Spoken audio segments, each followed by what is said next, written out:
Friends, आज के इस वीडियो में हम डिस्कस करने वाले हैं क्लास 7 का जो एनसीईआरटी का हिस्ट्री बुक है उसका 8 चैप्टर। तो स्टार्ट करते हैं ये चैप्टर जिसका नाम है 18वीं शताब्दी में नए राजनीतिक गठन। 18वीं शताब्दी में के पूर्वार्ध के दौरान उपमहाद्वीप में कुछ विशेष रूप से उल्लेखनीय घटनाएं घटी।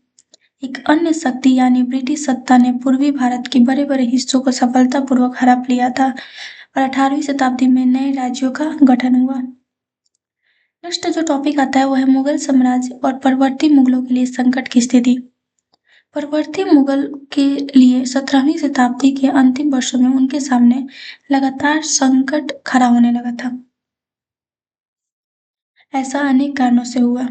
बादशाह औरंगजेब ने दक्कन में लंबी लड़ाई लड़ी जिससे साम्राज्य के सैन्य और वित्तीय संसाधनों को बहुत अधिक खर्च कर दिया। औरंगजेब के उत्तराधिकारियों के शासनकाल में साम्राज्य के प्रशासन की कार्यकुशलता समाप्त होने लगी और मनसबदारों के शक्तिशाली वर्गों को बस में रखना केंद्रीय सत्ता के लिए कठिन हो गया। सूबेदार के रूप में नियुक्त अभिजात अक्सर राजस्व और सैन्य प्रशासन दोनों कार्यालयों पर नियंत्रण रखते थे। जो मुगल बादशाह थे मतलब जो औरंगजेब के बाद आए उनको क्या बोलते थे, परवर्ती मुगल। उनके सामने 17वीं सदी के बाद आखिरी सालों में लगातार बड़ी बड़ी मुश्किलें, बड़े बड़े संकट आने लगे। ऐसा अनेक कारणों से हुआ। बादशाह जो औरंगजेब जो थे उन्होंने दक्कन में 1679 में लंबी लड़ाई लड़ी थी जिससे साम्राज्य के जो सैन्य और वित्तीय संसाधन थे उसको बहुत अधिक खर्च हुआ। इसके बहुत सारे कारण क्या थे कि एक तो बादशाह औरंगजेब जो थे वो दक्कन में लंबी लड़ाई लड़े थे और जिससे क्या हुआ, साम्राज्य में के जो सैन्य और वित्तीय संसाधन थे वो बहुत अधिक खर्च हो चुका था। और जब औरंगजेब के बाद के जो राजा आए या फिर उत्तराधिकारी आए तो प्रशासन ठीक से काम नहीं कर पाया और जो बड़े बड़े अधिकारी थे, जो मनसबदार थे, वो बहुत ताकतवर हो गए और केंद्रीय सरकार के लिए उन्हें नियंत्रण में रख पाना बहुत मुश्किल हो गया। जिन अमीरों को मतलब जो अभिजात थे उनको और सूबेदार बनाया जाता था, वे अक्सर जो राजस्व जो कर होता है उसको वसूलने और सेना को संभालने दोनों तरह के काम पर कब्जा कर लेते थे और उससे वे बहुत शक्तिशाली बन गए।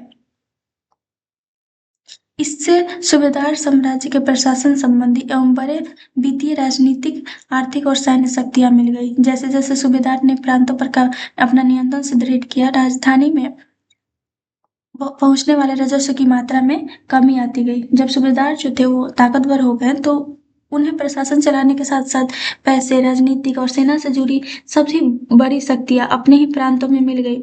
जैसे जैसे सूबेदार जो थे अपने अपने इलाकों पर अपनी पकड़ मजबूत करते गए, वैसे ही क्या हुआ, दिल्ली की जो राजधानी थी, दिल्ली की राजधानी तक पहुंचने वाला जो भी टैक्स था, जो भी कर था, वो कम होते गया। इस आर्थिक और राजनीतिक संकट के बीच ईरान के शासक नादिर शाह ने 1739 में दिल्ली पर आक्रमण किया और संपूर्ण शहर को लूटकर वह भारी मात्रा में धन दौलत ले गया। नादिर शाह के आक्रमण के बाद अफगान शासक अहमद शाह अब्दाली के आक्रमणों का तांता लग गया। उसने तो 1748 से 1761 के बीच 5 बार उत्तरी भारत पर आक्रमण किया और लूटपाट मचाई। जब नादिर शाह दिल्ली पर आक्रमण किया तो उसके बाद फिर जो अफगान शासक अहमद शाह अब्दाली था वो बहुत ज्यादा उसके बाद आक्रमण किया और बहुत सारा लूटपाट मचाई। 1748 से लेकर 1761 के बीच की बात करें तो उसने 5 बार उत्तरी भारत पर आक्रमण किया और लूटपाट मचाई थी। साम्राज्य पर सब ओर से दबाव तो पड़ ही रहा था। अभिजातों के विभिन्न समूहों की पारस्परिक प्रतिद्वंदिता ने उसे और भी कमजोर बना दिया था। साम्राज्य की अगर हम बात करें तो उस टाइम पे चारों तरफ से क्या पड़ रहा था, दबाव पड़ रहा था, क्योंकि कहीं लूटपाट मच रही थी तो और बहुत सारा धन दौलत खर्चा हो चुका था। उस टाइम पे चारों तरफ से दबाव था साम्राज्य पर। लेकिन इसके अलावा दरबार के जो बड़े अधिकारी थे, अधिकारियों के अलग अलग गुटों के बीच क्या था, आपसी दुश्मनी और होड़ ने मुगल सत्ता को और भी कमजोर कर दिया था। और ये जो अभिजात थे वो दो गुटों में बटे हुए थे, ईरानी और तुरानी। काफी समय तक परवर्ती मुगल बादशाह इनमें से एक या दूसरे समूह के हाथों की कठपुतली बने रहे। लंबे समय तक अगर हम बात करें तो औरंगजेब के बाद जो भी आने वाला मुगल राजा था, इन दोनों में से किसी एक गुट के हाथों या फिर ईरानी या फिर तुरानी के हाथों की कठपुतली बनकर आ गए और वे अपनी मर्जी से शासन नहीं कर पाते थे। इनमें अत्यंत भयावह स्थिति तब पैदा हो गई जब दो मुगल बादशाहों फर्रुखसियार और आलमगीर द्वितीय की हत्या हो गई और दो अन्य बादशाहों अहमद शाह और शाह आलम द्वितीय को उनके अभिजातों ने अंधा कर दिया। मुगल सम्राटों की सत्ता के पतन के साथ साथ बड़े प्रांतों के सूबेदारों और बड़े जमींदारों ने उपमहाद्वीप के विभिन्न भागों पर में अपनी शक्ति और प्रबल बना ली, जैसे अवध हो गया, बंगाल हो गया, हैदराबाद हो गया। तो एक तो पहले से ही साम्राज्य का हालत बहुत ही जटिल था। और उसके बाद क्या हुआ कि जो दो मुगल बादशाह थे, फर्रुखसियार और आलमगीर द्वितीय, उनकी हत्या हो गई। और उसके अलावा जो दो अन्य बादशाह थे, अहमद शाह और शाह आलम द्वितीय, उनके अभिजातों ने उन्हें अंधा कर दिया। जैसे जैसे मुगल राजाओं की ताकत खत्म हुई, वैसे ही बड़े राज्यों के जो सूबेदार और बड़े बड़े जमींदार थे, उन्होंने अवध, बंगाल और हैदराबाद जैसे उपमहाद्वीप के अलग अलग हिस्सों में अपनी खुद की शक्ति स्थापित कर ली और स्वतंत्र राजा बन गए थे। नेक्स्ट जो टॉपिक आता है वो है नादिर शाह का दिल्ली पर आक्रमण। तो नादिर शाह के आक्रमण के परिणाम स्वरूप दिल्ली में जो बहुत विध्वंस हुआ, उनका वर्णन उन समकालीन प्रेक्षकों ने किया था। जब नादिर शाह ने आक्रमण किया था दिल्ली पे, तो बहुत सारा विनाश हुआ था और उसका वर्णन जो था उस टाइम पे जो भी लेखक थे उन्होंने किया। इनमें से एक ने मुगल कोष में किस तरह धन लूटा गया था उसका वर्णन इस तरीका से किया है। 60 लाख रुपए और कई हजार सोने के सिक्के, लगभग 1 करोड़ रुपए के सोने के बर्तन, लगभग 50 करोड़ रुपए के गहने, जवाहरात और अन्य चीजें ले गए, जिनमें से कुछ तो इतनी कीमती थी कि उनका मूल्यांकन करना भी संभव नहीं था, जैसे तख्ते ताऊस यानी कि मयूर सिंहासन। एक अन्य वृत्तांत में दिल्ली पर आक्रमण के प्रभाव का वर्णन मिलता है।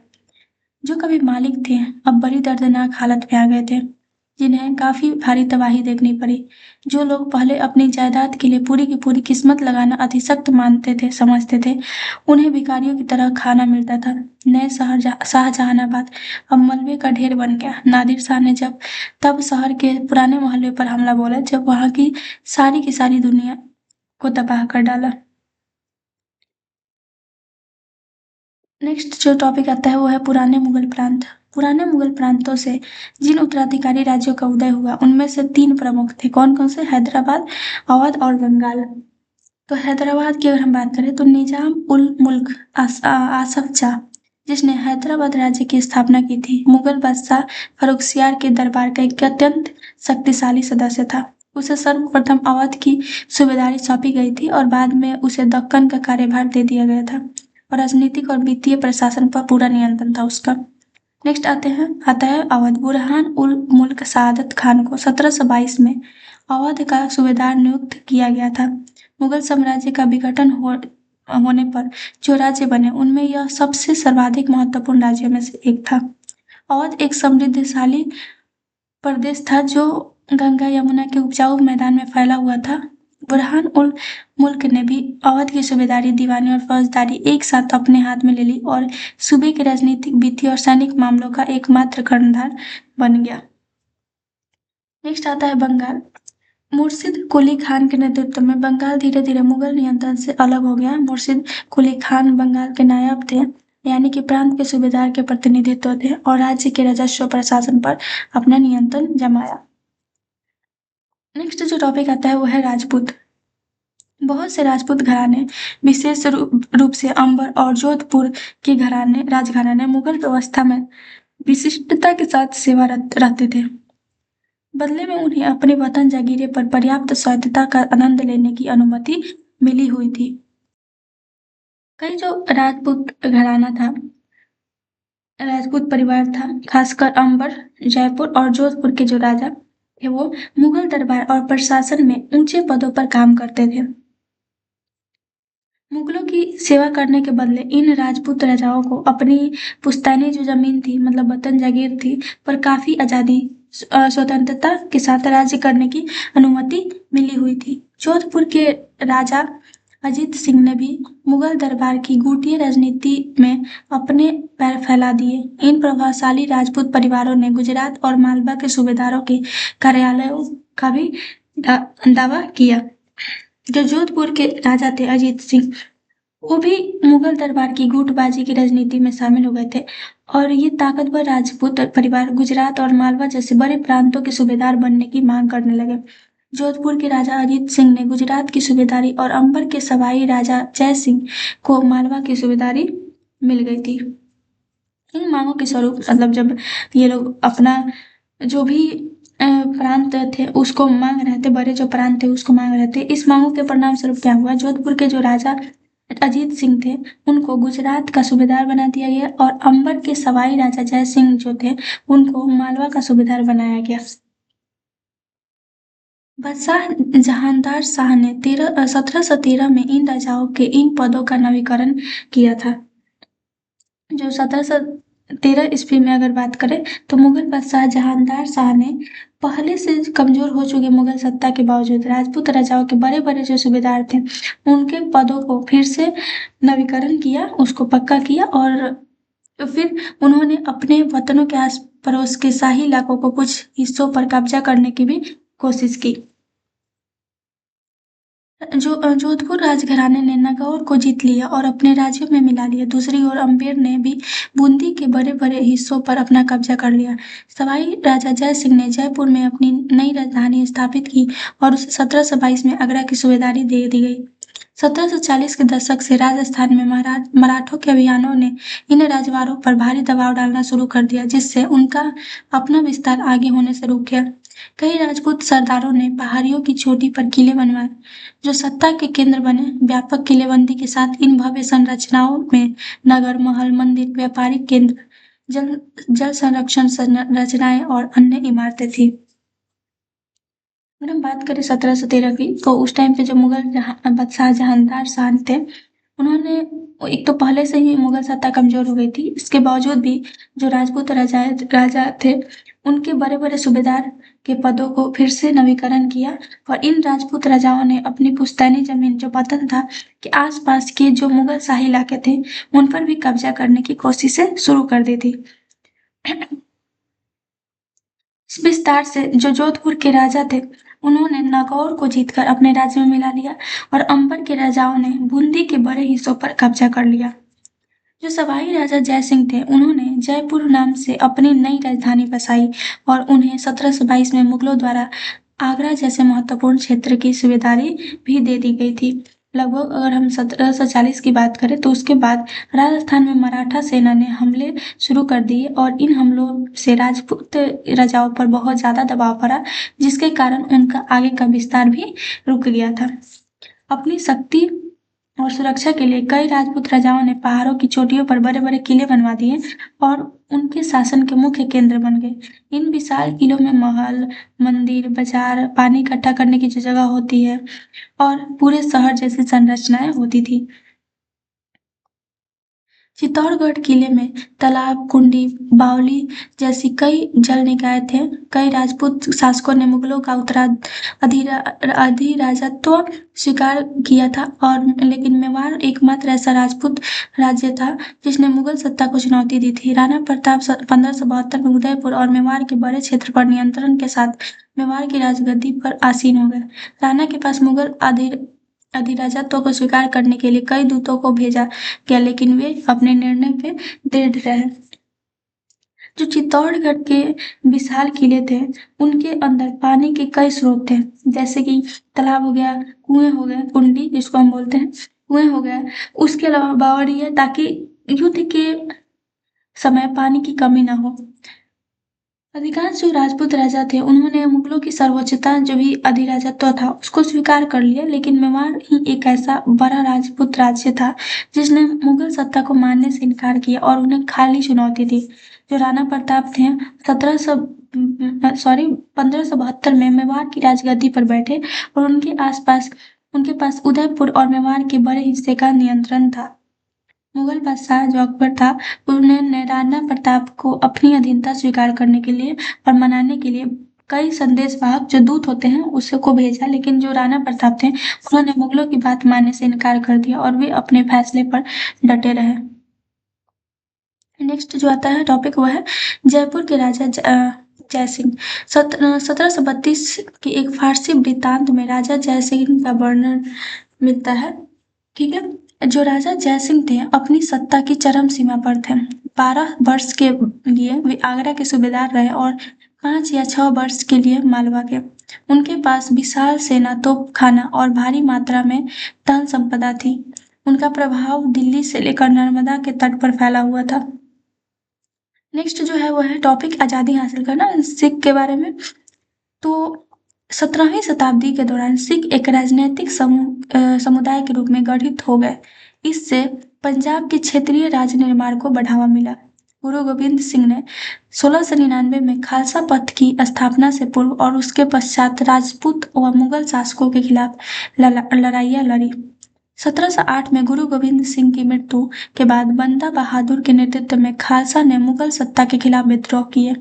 उन्होंने बाबा गुरु नानक और गुरु गोविंद सिंह के नाम वाले सिक्के गढ़कर अपने शासन को सार्वभौम बनाया। सतलुज और यमुना नदियों के बीच के क्षेत्र में उन्होंने अपने प्रशासन की स्थापना की।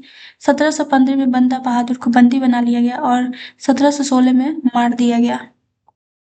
जैसे जैसे 17वीं शताब्दी आगे बढ़ी, सिख सिर्फ एक धार्मिक समूह नहीं रहे, बल्कि एक राजनीतिक समूह के रूप में भी संगठित होने लगे और इसी से पंजाब में एक अलग क्षेत्रीय राज्य बनने की नींव पड़ी। गुरु गोविंद सिंह ने 1699 में खालसा पंथ की स्थापना की थी और खालसा बनाने से पहले और बाद में भी उन्होंने राजपूत और मुगल शासकों दोनों के खिलाफ कई लड़ाइयाँ लड़ी थी। 1708 की अगर हम बात करें तो उसमें गुरु गोविंद सिंह के निधन के बाद जो बंदा बहादुर थे उन्होंने खालसा का नेतृत्व संभाला और उनके नेतृत्व में खालसा ने मुगल सत्ता के खिलाफ खुलेआम विद्रोह और संघर्ष किए थे। बंदा बहादुर के नेतृत्व में सिखों ने गुरु नानक और गुरु गोविंद सिंह के नाम पर अपने सिक्के बनाए। सिक्के बनाना स्वतंत्रता की निशानी थी और जिससे उन्होंने अपने शासन को सर्वोच्च और स्वतंत्र में सार्वभौम घोषित किया।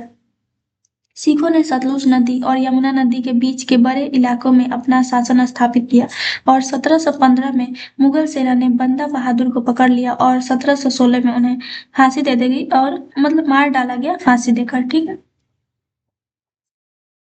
18वीं शताब्दी में कई योग्य नेताओं ने के नेतृत्व में सिखों ने अपने आप को पहले जत्थों में और बाद में मिसलों में संगठित किया। इन जत्थों और मिसलों की संयुक्त सेनाएं दल खालसा कहलाती थी। इन दिनों दल खालसा बैसाखी और दिवाली के पर्वों पर अमृतसर में मिलता था। इन बैठकों में वे सामूहिक निर्णय गुरुमत्ता सिखों के प्रस्ताव लेते थे और गुरु गोविंद सिंह ने खालसा पंथ के लिए 5 तत्वों सिखों के वस्त्र, केश का कपड़ा हो गया, करा, कृपाण और कंघा को निर्धारित किया। गुरु गोविंद सिंह ने ही सिखों को एक विशेष पहचान प्रदान की। उन्होंने सिखों को शेर सिंह का नाम दिया। उन्होंने सिखों ने राखी व्यवस्था स्थापित की जिसके अंतर्गत किसानों से उसकी उपज का 20% कर के रूप में लेकर बदले में उन्हें संरक्षण प्रदान किया जाता था। 18वीं सदी की अगर बात करें तो उसमें कई काबिल जो नेता थे उनकी अगुवाई में सिखों ने खुद को पहले छोटे छोटे समूह में से जत्थों में और फिर बाद में बड़े समूह मतलब मिसलों में बांटकर संगठित किया था। जब ये सभी जत्थे और मिसलें अपनी सेनाओं को एक साथ जोड़ लेते थे तो इस पूरी संयुक्त सेना को दल खालसा कहा जाता था। यह दल खालसा जो थी उसकी पूरी सेना बैसाखी और दिवाली के त्योहार पर खास तौर पर अमृतसर में इकट्ठा होती थी और अपनी इन बैठक में वे सभी मिलकर फैसला लेते थे कि गुरमत मिल से जो सिखों का प्रस्ताव कहा जाता था। ठीक है, गुरु गोविंद सिंह ने खालसा के लिए 5 चीजें तय की थी। कौन कौन सा? तो केस मीन्स होता है बाल, फिर करा कलाई में जो पहनने वाला जो लोहे का करा होता है वो, कृपाण छोटी तलवार और कंघी और फिर कच्छ का इस तरह के जो वस्त्र होते हैं वो।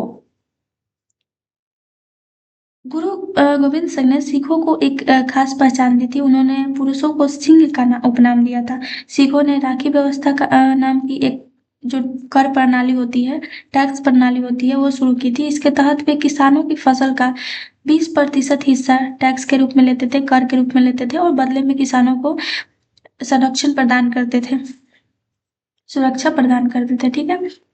गुरु गोविंद सिंह ने खालसा को प्रेरित किया था कि शासन उनके भाग्य में है, राज करेगा खालसा। खालसा ने 1765 में अपना सिक्का गढ़कर सार्वभौम शासन की घोषणा की। 18वीं शताब्दी के अंतिम भाग में सिख इलाके सिंधु से यमुना तक फैले हुए थे, यद्यपि ये विभिन्न शासकों में बटे हुए थे। इनमें से एक शासक महाराजा रंजीत सिंह ने विभिन्न सिख समूह में फिर से एकता कायम करके 1799 में लाहौर को अपनी राजधानी बनाया। जो गुरु गोविंद सिंह थे, उन्होंने खालसा को यह विश्वास दिलाया था कि शासन करना उनके भाग्य में है, जैसे कि उन्होंने नारा लगाया था, राज करेगा खालसा। 1765 में खालसा ने अपना खुद का सिक्का जारी किया, और अपना सिक्का जारी करना पूरी आजादी का आधिकारिक घोषणा थी, सार्वभौम शासन की घोषणा थी। 18वीं शताब्दी के आखिर तक अगर हम बात करें तो सिखों का इलाका सिंधु नदी से लेकर यमुना नदी तक फैल गया था। हालांकि यह सारा इलाका उस समय अलग अलग सिख शासकों में बटा हुआ था। इन सभी सिख शासकों में से महाराजा रंजीत सिंह नाम के एक शक्तिशाली शासक ने सभी बिखरे हुए सिख समूहों को एक से एक किया, और 1799 में लाहौर को अपनी राजधानी बनाकर महान सिख साम्राज्य की स्थापना की। नेक्स्ट आता है टॉपिक मराठा। तो मराठा राज्य एक अन्य शक्तिशाली क्षेत्रीय राज्य जो मुगल का लगातार विरोध करके उत्पन्न हुआ था। शिवाजी ने शक्तिशाली योद्धा परिवारों की सहायता से एक अस्थायी राज्य की स्थापना की। अत्यंत गतिशील कृषक पशुचारक मराठों की सेना के मुख्य आधार बन गए। शिवाजी ने प्रायद्वीप में मुगलों को चुनौती देने के लिए एक इस संघ स्थल का उपयोग किया। शिवाजी की मृत्यु के पश्चात मराठा राज्य में प्रभावी शक्ति एक चित्पावन ब्राह्मणों के परिवार के हाथ में ही रही, जो शिवाजी के उत्तराधिकारियों के शासनकाल में पेशवा प्रधानमंत्री के रूप में अपनी सेवाएं देते रहे। पुणे मराठा राज्य की राजधानी बन गया। पेशवाओं की देखरेख में मराठा ने एक अत्यंत सफल सैन्य संगठन का विकास कर लिया। मराठा राज्य जो था एक और मजबूत क्षेत्रीय शक्ति थी, जिसका जन्म मुगल साम्राज्य का लगातार विरोध करने के कारण हुआ था। शिवाजी ने 1627 से 1680 के बीच अगर हम बात करें तो वहां के ताकतवर योद्धा परिवारों की मदद से एक मजबूत और स्थित मराठा राज्य की नींव रखी। कुणबी जो किसान और पशु पालने वाले समुदाय के थे, बहुत तेज और मेहनती होते थे, और यही लोग मराठा सेना का मुख्य आधार बन गए।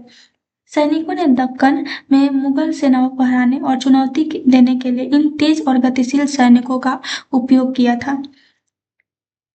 शिवाजी की मृत्यु के बाद मराठा राज्य की असल ताकत एक चित्पावन ब्राह्मण परिवार के हाथों में चली गई, और ये परिवार शिवाजी के वंशजों के अधीन पेशवा जो प्रधानमंत्री पेशवा मीन्स प्रधानमंत्री का पद के पद पर काम करता था, लेकिन असल में वे ही राजा की तरह शासन करते थे। पुणे को मराठा राज्य की राजधानी बनाया गया, और पेशवाओं के मार्गदर्शन में मराठा ने एक बहुत ही कामयाब और कुशल सैन्य प्रणाली विकसित कर ली थी। सैन्य प्रणाली में जो फौज होते हैं, सैनिक होते हैं, उनकी सफलता का रहस्य यह था कि मुगलों के किलाबंद इलाकों से टक्कर ना लेते हुए उनके पास से चुपचाप निकलकर शहरों कस्बों पर हमला बोलते थे, और मुगल सेना से ऐसे मैदानी इलाकों में मुठभेड़ लेते थे जहां रसद, पानी और कुमक आने के रास्ते आसानी से रोके जा सकते हैं। 1720 से 1761 के बीच मराठा राज्य साम्राज्य का काफी विस्तार हुआ। 1720 के दशक तक मालवा और गुजरात मुगलों से छीन लिए गए। 1730 के दशक तक मराठा नरेश को समस्त दक्कन प्रायद्वीप के अधिपति के रूप में मान्यता मिल गई, और साथ ही इस क्षेत्र पर चौथ और सरदेशमुखी कर वसूलने का अधिकार भी मिल गया। 1737 में दिल्ली पर हवा बोलने के बाद मराठा प्रभुत्व की सीमाएं तेजी से बढ़ने लगी। तो अगर बात करें हम, तो मराठा की जो कामयाबी का राज्य यह था कि वे मुगल के मजबूत किलों से सीधा मुकाबला करने से बचते थे, क्योंकि उनके पास उस जब मुगल के अगर सीधे किले से अगर मुकाबला करेंगे तो मुगल के पास सब कुछ रहेगा उस टाइम पे, तो उस टाइम पे वो लोग मुकाबला नहीं करते थे। इसके बजाय वे क्या करते थे, वे चुपचाप किलों के पास से निकलकर छोटे शहरों और कस्बों पर हमला करते थे। साथ ही वे मुगल सेनाओं से उन खुली जगहों पर लड़ते थे जहां मुगल के लिए खाने पानी पीने का सामान जो रसद होता है और अतिरिक्त सैनिक के जो कुमक होते हैं, मीन्स अतिरिक्त सैनिक जो होते थे, उसके पहुंचने के रास्ते आसानी से रोके जा सके। 1720 से 1761 के दौरान मराठा राज्य जो था वो का क्षेत्र, मराठा साम्राज्य का जो क्षेत्र था वो काफी बड़ा हो गया था और लगभग 1720 तक मराठों ने मालवा और गुजरात जैसे महत्वपूर्ण क्षेत्र मुगलों से भी छीन लिए थे। लगभग 1730 तक की अगर हम बात करते हैं तो मराठा राज्य को पूरे दक्कन प्रायद्वीप के सर्वोच्च शासक के रूप में पहचान मिल गई और साथ ही उन्हें इस पूरे इलाकों में चौथ जो होता है मीन्स कुल उपज का 25% और सरदेशमुखी कुल उपज का 9 से 10% नाम के टैक्स वसूलने का अधिकार भी मिल गया था। चौथ और सरदेशमुखी के बारे में हमने ऑलरेडी डिस्कस किया हुआ है। 1737 में मराठों ने दिल्ली पर हमला किया, जिसके बाद उनके अधिकार वाले क्षेत्र की सीमाएं बहुत तेजी से बढ़ने लगी थी। वे उत्तर में राजस्थान और पंजाब, पूर्व में बंगाल और ओडिशा तक, दक्षिण में कर्नाटक और तमिल एवं तेलुगु प्रदेशों तक फैल गई। इन क्षेत्रों के लोग बाहरी खतरों से सुरक्षित शांतिपूर्ण जीवन व्यतीत नहीं करते थे। तो मराठा साम्राज्य की जो सीमाएं थी वो बहुत अधिक फैल गई थी और ये उत्तर में राजस्थान, पंजाब तक, पूर्व में बंगाल और ओडिशा तक और दक्षिण में कर्नाटक, तमिलनाडु, आंध्र प्रदेश तक पहुंच गई थी। जिन इलाकों पर मराठों का कब्जा था वहां के जो लोग थे वो बाहरी हमलों से सुरक्षित नहीं थे। ठीक है, इसलिए वे शांतिपूर्ण जीवन व्यतीत नहीं कर पाते थे। मराठावाड़ा के सरदार दूसरे इलाकों में सैन्य बल प्रदान करते थे जो उन्हें अपने साम्राज्य के इस विस्तार से सुसंगठित और मजबूत बनाते थे। मराठों द्वारा जीते गए इन उपजाऊ क्षेत्रों में से उन्हें भारी भरकम राजस्व मिलता था, जिससे वे एक विशाल सेना जुटा पाते थे।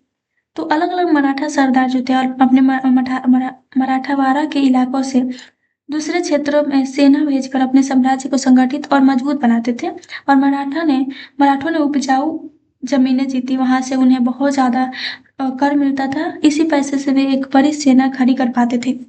मुगल साम्राज्य के इस विस्तार से उन्हें उपजाऊ प्रदेशों के सैन्य अभियानों के कारण अन्य शासक भी उनके खिलाफ हो गए और परिणाम स्वरूप मराठों को 1761 में पानीपत की तीसरी लड़ाई में अन्य शासकों से कोई सहायता नहीं मिली।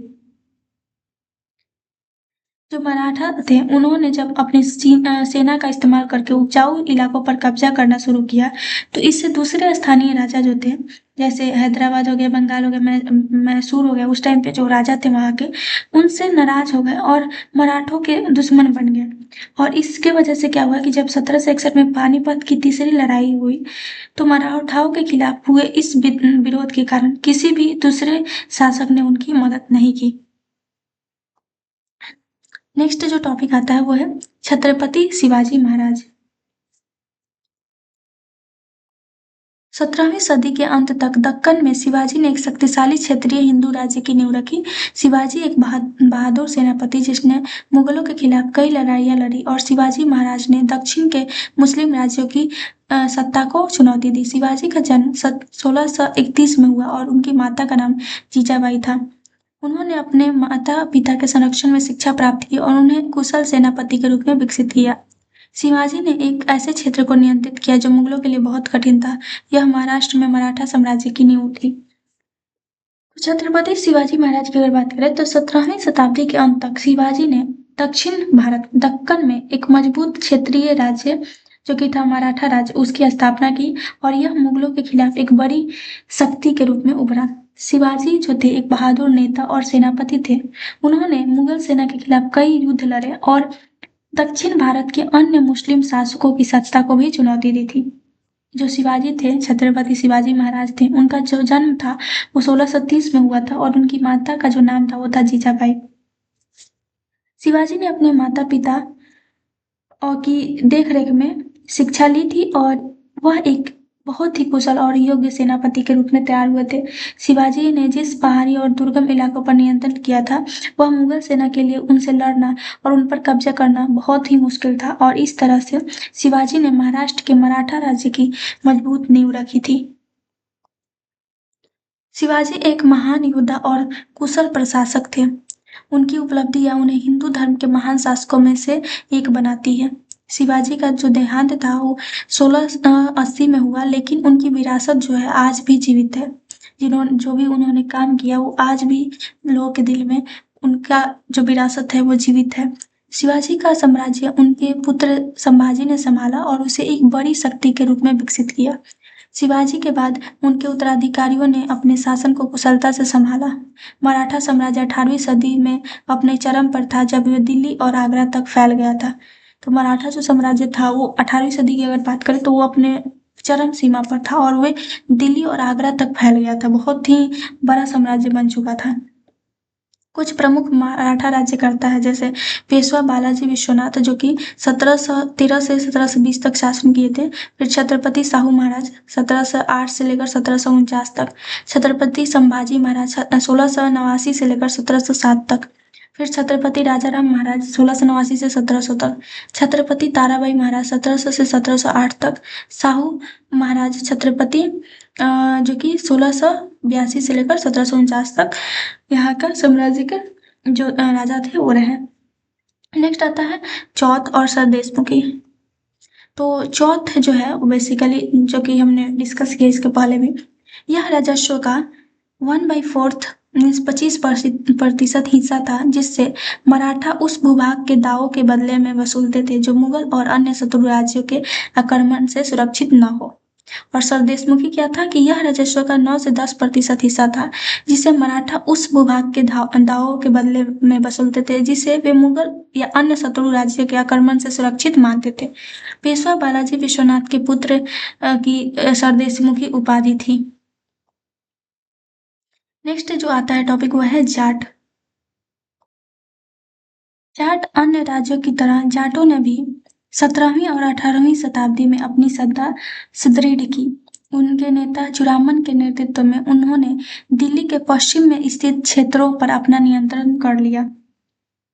जो जाट थे बाकी दूसरों राज्यों की तरह उन्होंने भी 17वीं से 18वीं शताब्दी में अपनी शक्ति को मजबूत बनाया और जाटों ने अपने नेता चुरामन की अगुवाई में नेतृत्व में दिल्ली के पश्चिम में पड़ने वाले इलाकों पर कब्जा कर लिया था।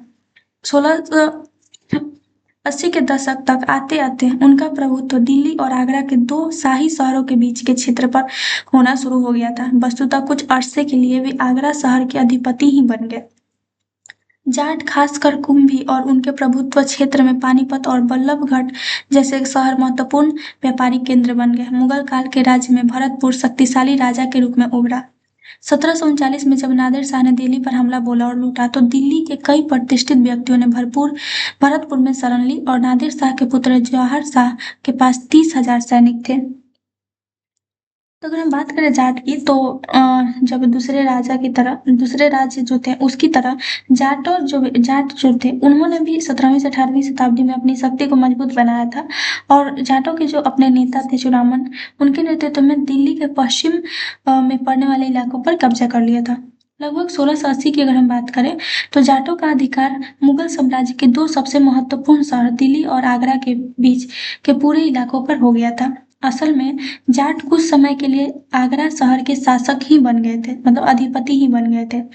जाटों के मुख्य के इलाके में पानीपत और बल्लभगढ़ जैसे व्यापार के बहुत बड़े और जरूरी केंद्र बन गए थे। मुगल शासन के कमजोर होने के दौरान भरतपुर जाटों के एक मजबूत और शक्तिशाली राज्य के रूप में सामने आया और 1739 में जब नादिर शाह ने दिल्ली पर हमला किया और खूब लूटा तो दिल्ली के बहुत सारे अमीर और इज्जतदार जो लोग थे उन्होंने सुरक्षा के लिए भरतपुर में पनाह ली थी और भरतपुर में आ गए थे। जाट शासक जवाहर शाह नादिर शाह के बाद का शासक था। यहाँ जवाहर और उसके पास जो थे 30,000 सैनिक थे।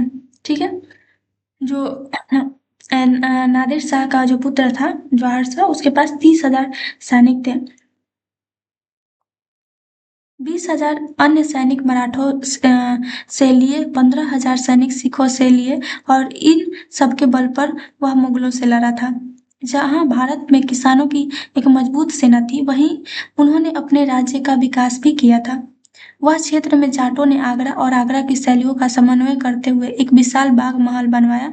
शाही वास्तुकला से जिन रूपों को पहली बार शाहजहां के युग में जोड़ा गया था, दिग की इमारतें उन्हीं स्तूपों के नमूने पर बनाई गई है। यहाँ पे हम देख भी सकते हैं जो दिग महल है वो है यहाँ पे, देख भी सकते हैं ये इमेज में। तो अगर हम बात करें जाटों की, तो जाट ने अपनी सेना को मजबूत करने के लिए मराठों से 20,000 और सिखों से 15,000 सैनिक लिए थे। यह इस संयुक्त ताकत के दम पर उन्होंने मुगलों से लड़ाई लड़ी थी। भरतपुर में किसानों की एक मजबूत सेना बनाने के साथ साथ जाटों ने अपने राज्य को भी बहुत विकास किया था। जाटों के इलाकों में उन्होंने आगरा वास्तुकला और अपनी स्थानीय शैली को मिलाकर एक बहुत बड़ा बाग महल बनवाया था। शाहजहां के समय में जो शाही भवन निर्माण कला विकसित हुई थी, उसी के नकल पर जाटों ने दिग में अपनी इमारतें बनाई थी, जैसे कि हम यहाँ पे इमेज भी देख सकते हैं। तो ये लास्ट टॉपिक है 8th चैप्टर का। अब हम कुछ क्वेश्चन आंसर देख लेते हैं इसमें। तो इसमें बताना है कि सही है कि गलत है। तो नादिर शाह ने बंगाल पर आक्रमण किया था। नादिर शाह ने बंगाल पर आक्रमण किया था, तो ये गलत है। नादिर शाह जो था वो दिल्ली पर आक्रमण किया था 1739 में। सवाई राजा जय सिंह इंदौर का शासक था, गलत है। सवाई राजा जय सिंह था वो आमेर जयपुर का शासक था। इंदौर पर होलकरों का शासन था, ठीक है। गुरु गोविंद सिंह सिखों के 10वें गुरु थे, नहीं सही है, वो सिखों के 10वें और अंतिम गुरु थे। पुणे 18वीं शताब्दी में मराठों की राजधानी बना, सही बात है। नेक्स्ट जो है क्वेश्चन है कि 18वीं शताब्दी में सिखों को किस प्रकार संगठित किया गया। तो सिखों को पहले जत्थों में संगठित किया गया, जिनकी कुल संख्या बाद में 12 हो गई, जिन्हें मिस्ल कहा गया। इन सभी जत्थों की संयुक्त सेना दल खालसा कहलाती थी। वे राखी व्यवस्था प्रत्येक किसान से उपज का 20% कर के रूप में लेना और लागू कर किसानों को सुरक्षा प्रदान करते थे। वे गुरुमता मतलब गुरु का प्रस्ताव नामक प्रस्ताव के माध्यम से सामूहिक निर्णय लेते थे, जिसमें उनकी एकता दिखाई देती थी। नेक्स्ट क्वेश्चन है कि मराठा शासक दक्कन के पार विस्तार क्यों करना चाहते थे। तो वे मुगल सत्ता की कमजोरी का लाभ उठाना चाहते थे। वे चौथ कुल उपज का 25% और स्वदेश मुखी 10 अतिरिक्त कर जैसे भारी करों के माध्यम से अतिरिक्त राजस्व और धन इकट्ठा करना चाहते थे। वे एक अखिल भारतीय साम्राज्य स्थापित करने की महत्वाकांक्षा रखते थे और अपने सैन्य शक्ति और प्रतिष्ठा को बढ़ाना चाहते थे। नेक्स्ट क्वेश्चन है कि आप बता सकते हैं कि 18वीं शताब्दी में राजस्व वसूली में क्या बदलाव हुए। तो पुराना मुगल राजस्व मुगल काल में राजस्व वसूली के लिए मुख्य रूप से जमींदार होते थे और नए बदलाव क्या है, इनाम और ठेकेदारी। तो 18वीं शताब्दी में कई राज्यों में राजस्व वसूलने का काम इजारेदारी राजस्व की ठेकेदारी पर दिया जाने लगा। परिणाम स्वरूप इस व्यवस्था में इजारेदार मीन्स ठेकेदार अधिक धन इकट्ठा करने के लिए किसानों का शोषण करते थे। कई राज्यों ने नए राजस्व वसूली को अपने तरीके विकसित किए, जैसे मराठों की चौथ और सरदेशमुखी।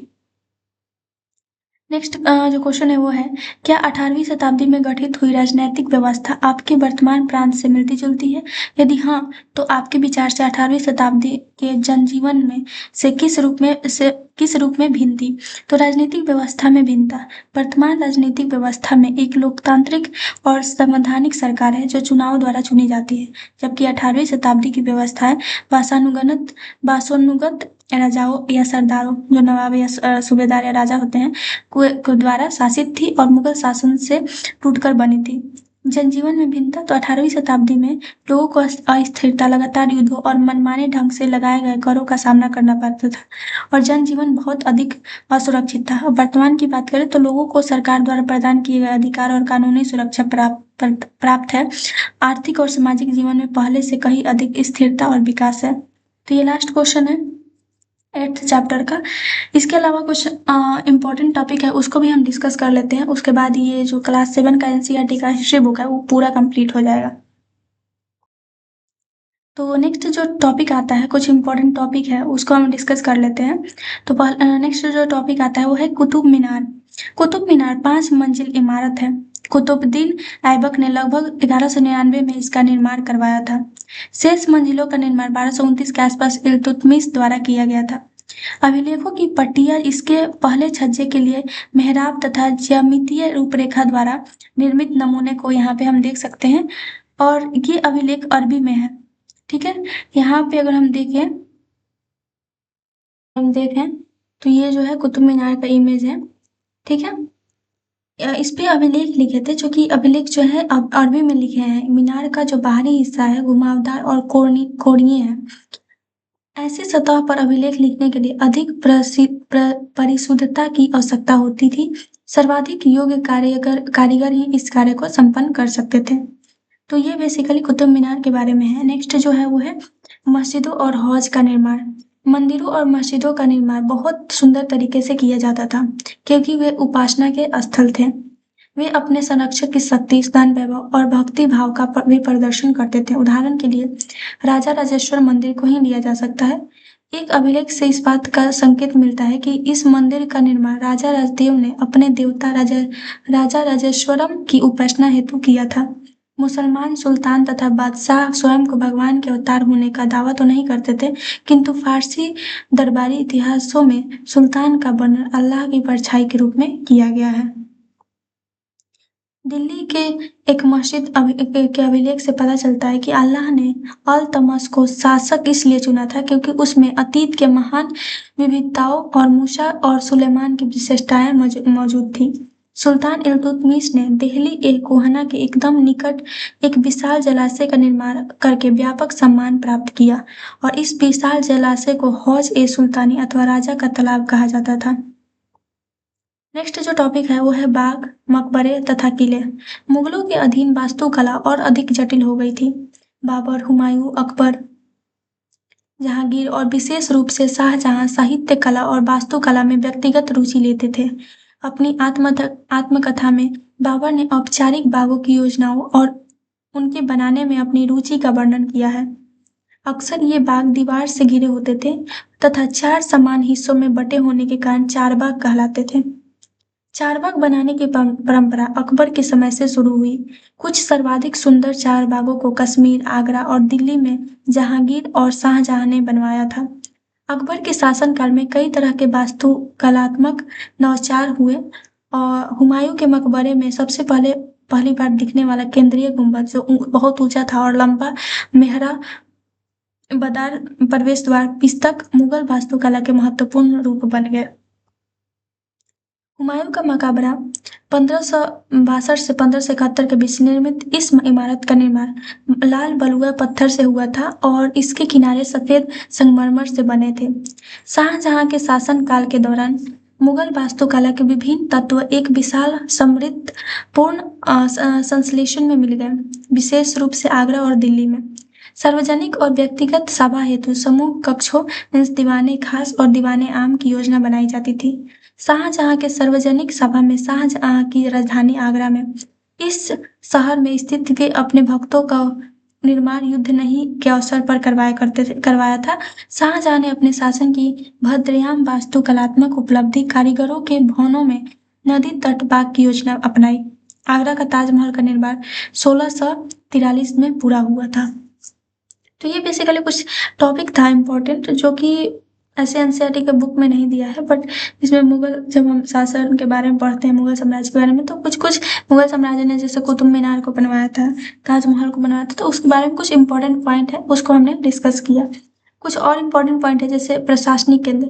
तो चोल राज्य की राजधानी तंजावुर, जो कावेरी नदी के पास बसा हुआ था, राजा राज सिंह चोल द्वारा निर्मित राजा राजेश्वर मंदिर के निर्माण किया था।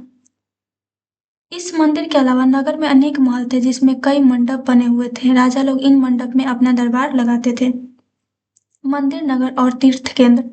तंजावुर मंदिर नगर नगरीकरण का एक अत्यंत महत्वपूर्ण प्रतिरूप प्रस्तुत करते हैं। मंदिर अक्सर समाज और अर्थव्यवस्था दोनों के लिए अत्यंत प्रक्रिया है। शासक विभिन्न देवी देवताओं के प्रति अपना भक्ति भाव दर्शाने के लिए मंदिर बनवाते हैं। मंदिर के करता धर्ता मंदिर के धन को व्यापार और कार्यों में लगाते थे। धीरे धीरे समय के साथ बड़ी संख्या में पुजारीगण, कारीगर, शिल्पी, व्यापारी आदि मंदिर और उनके दर्शनार्थियों और तीर्थयात्रियों की आने आवश्यकताओं को पूरा करने के लिए मंदिर के आसपास बसते गए। गुजरात, सोमनाथ, तमिलनाडु, कांचीपुरम और तथा मदुरै, आंध्र प्रदेश, तिरुपति हैं। तो ये सारा यहाँ पे मंदिर है जो कि फेमस मंदिर है। गुजरात में सोमनाथ, तमिलनाडु में कांचीपुरम तथा मदुरै, और आंध्र प्रदेश में तिरुपति। नेक्स्ट है तीर्थनगर। तीर्थ स्थानों धीरे धीरे नगरों के रूप में विकसित हो गए। वृंदावन उत्तर प्रदेश हो गया, तिरुवनमलई जो कि तमिलनाडु है। ऐसे नगरों के दो उदाहरण हैं। अजमेर राजस्थान 12वीं शताब्दी में चौहान राजाओं की राजधानी था। सुप्रसिद्ध सूफी संत ख्वाजा मोइनुद्दीन चिश्ती बस गए थे और उनके दर्शनार्थी और एवं श्रद्धालु सभी वर्गों के हुआ करते थे। अजमेर के पास ही पुष्कर सरोवर है, जहाँ प्राचीन काल से ही तीर्थयात्री आते रहे हैं। नेक्स्ट है छोटे नगरों की संजाल। तो 8वीं शताब्दी से ही उपमहाद्वीप में अनेक छोटे छोटे नगरों का संजाल सा बिछने लगा था। संभवतः उनका प्रादुर्भाव बड़े बड़े गांवों में के हुआ था। उनमें आमतौर पर एक चंडी मठ, बाद में जिसे हट कहा जाने लगा, होती थी, जहां आसपास के गांव वाले अपनी उपज बेचने के लिए लाते थे। उनमें ऐसी गलियां थी जहां दुकानें व बाजार थे जिन्हें हट्टा उनमें ऐसी गलियां थी जहां दुकानें एवं बाजार थे जिन्हें हट्टा कहा जाता था। इसके अलावा भिन्न भिन्न प्रकार के कारीगरों, बांसुरी, जुलाहों, लोहारों, पत्थर तोड़ने वाले आदि के अलग अलग बाजार होते थे। नेक्स्ट आता है टॉपिक छोटे और बड़े व्यापारी। तो व्यापारी कई प्रकार के हुआ करते थे, उनमें बंजारे लोग भी शामिल थे। कई व्यापारी, विशेष रूप से घोड़ों के व्यापारी, अपने संघ बनाते थे जिसका एक मुखिया होता था और वह मुखिया उनका और घोड़ा खरीदने के इच्छुक योद्धाओं से बातचीत करता था। अफ्रीका से सोना और हाथी दांत एवं दक्षिण पूर्व एशिया और चीन से मसाले, टीन, चांदी लेते थे। नगरों में शिल्प। तो बीदर के शिल्पकार तांबे और चांदी में जराई के काम के लिए इतने अधिक प्रसिद्ध थे कि इस शिल्प को बिदरी कहा जाता था। पंचाल अर्थात विश्वकर्मा समुदाय, जिनमें सुनार, कसारे, फिर लोहार, राजमिस्त्री और बढ़ई शामिल थे, मंदिरों के निर्माण के लिए आवश्यक थे। ये न सिर्फ मंदिरों के सभी कुछ अन्य कार्य जैसे नकाश का काम हो गया, इमारत, तालाब रचना भी बाजार व्यवसाय बन गए थे। नेक्स्ट है हम्पी। हम्पी कृष्णा और तुंगभद्रा नदियों की घाटी में स्थित है। यह नगर 1336 में स्थापित विजयनगर साम्राज्य का केंद्र स्थल था। शहर की किलेबंदी ऊंच कोटि की थी। हम्पी की वास्तुकला विशिष्ट प्रकार की थी। वहां के शाही भवनों में भवन महल और गुंबद थे। 15वीं 16वीं शताब्दियों में अपने समृद्धि काल में हम्पी कई वाणिज्यिक और सांस्कृतिक गतिविधियों से गुलजार रहा करता था। उन दिनों हम्पी के बाजार में मुस्लिम सौदागरों और पुर्तगालियों और वाणिज्यिक जैसे यूरोपीय व्यापारियों के एजेंटों का जमावड़ा रहता था। मंदिर सांस्कृतिक गतिविधियों के केंद्र होते थे। महानवी पर्व, जो आज दक्षिण में नवरात्रि पर्व कहलाता है, 1565 में दक्खानी सुल्तानों गोलकुंडा, बीजापुर, अहमदनगर, बरार और बीदर के शासकों के हाथों विजयनगर की पराजय के बाद हम्पी का विनाश हो गया। नेक्स्ट है सूरत। सूरत जो है मुगल काल में कम्बे और अहमदाबाद के साथ साथ पश्चिमी व्यापारी का वाणिज्यिक केंद्र बन गया। सूरत और मुझ की खाड़ी से होकर पश्चिमी एशिया के साथ व्यापार करने के लिए मुख्य द्वार था। यहाँ पर पुर्तगालियों, डचों, अंग्रेजों के कारखाने एवं माल गोदाम थे। सूरत में ऐसी अनेक दुकानें थी जो सूती कपड़ा, खाक और फुटकर की फत पर बेचती थी। आज सूरत एक महत्वपूर्ण वाणिज्यिक केंद्र है। मछलीपट्टनम या मछलीपट्टनम कृष्णा नदी के डेल्टा पर स्थित है। 17वीं शताब्दी में यह भिन्न भिन्न प्रकार की गतिविधियों का नगर था। नेक्स्ट है नए नगर और व्यापारी। 16वीं और 17वीं शताब्दियों में यूरोप के व्यापारिक उद्देश्यों से मसालों और कपड़ों की तलाश में लगे हुए थे। 18वीं शताब्दी में बम्बई, कलकत्ता और मद्रास नगरों का उदय हुआ, जो आज प्रमुख महानगर है। नेक्स्ट है वास्को डी गामा। 15वीं शताब्दी में यूरोपीय नाविकों द्वारा समुद्री मार्ग खोजने के महत्वपूर्ण कार्य किए गए। पुर्तगाली नाविक जो थे वास्को डी गामा अटलांटिक महासागर के साथ यात्रा करते हुए केप ऑफ गुड होप से निकलकर और हिंद महासागर को पार करके 1498 में भारत पहुंचा। Christopher Columbus. इटली वासी क्रिस्टोफर कोलंबस 1492 में वेस्ट इंडीज पहुंचा। ये कुछ इम्पोर्टेंट टॉपिक था जिसको हमने डिस्कस कर लिया।